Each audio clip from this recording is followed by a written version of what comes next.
The Maruti 800 ruled the roost when it burst onto the Indian scene in the early 1980s. Words of admiration from the population followed, noting that for Indian roads and requirements, a car of that size was ideal.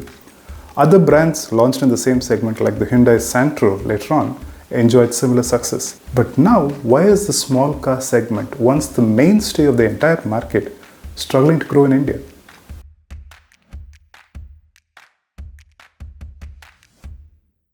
Hello and welcome back to Business Matters with the Hindu with me, K. Bharat Kumar.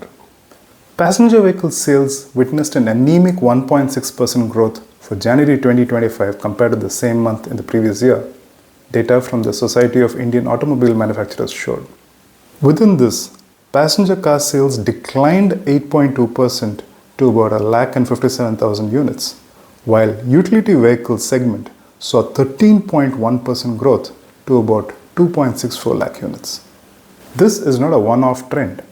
Even for the year ended March 2024, the small car segment witnessed a contraction while utility vehicles soared.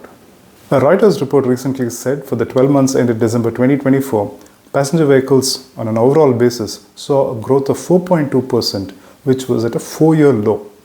What is holding the industry back? Several reasons to it. First off, we are seeing signs of slower growth for the overall economy.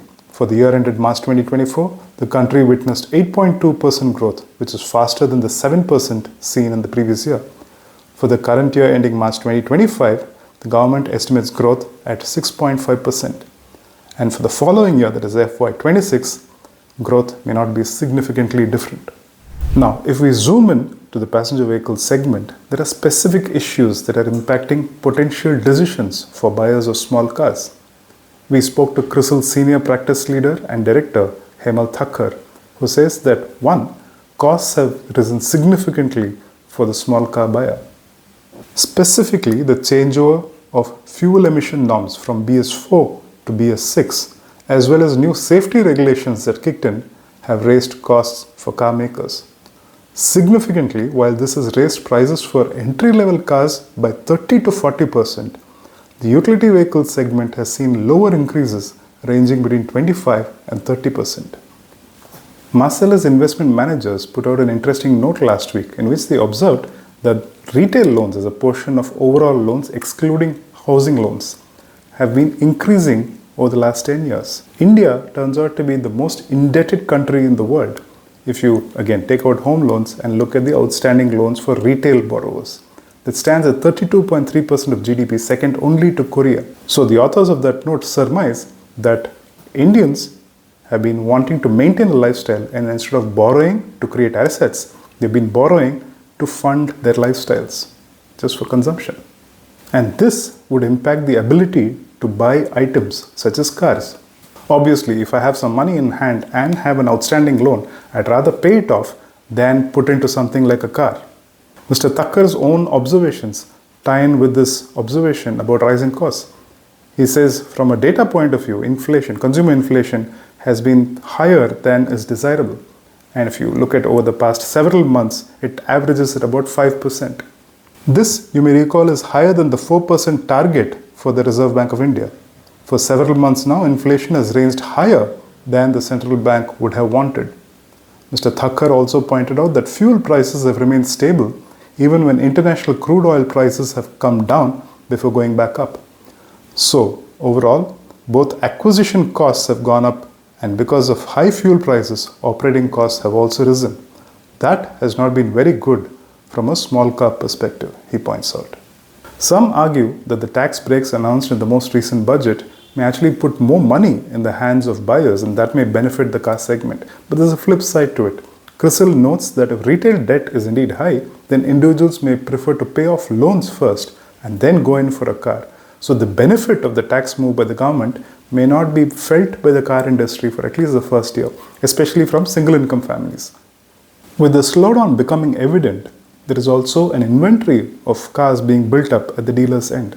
Mr. Thakkar estimates that next month we will enter the financial year 25-26 in a weak wicket because the overall economic growth is expected to be relatively similar to this year's.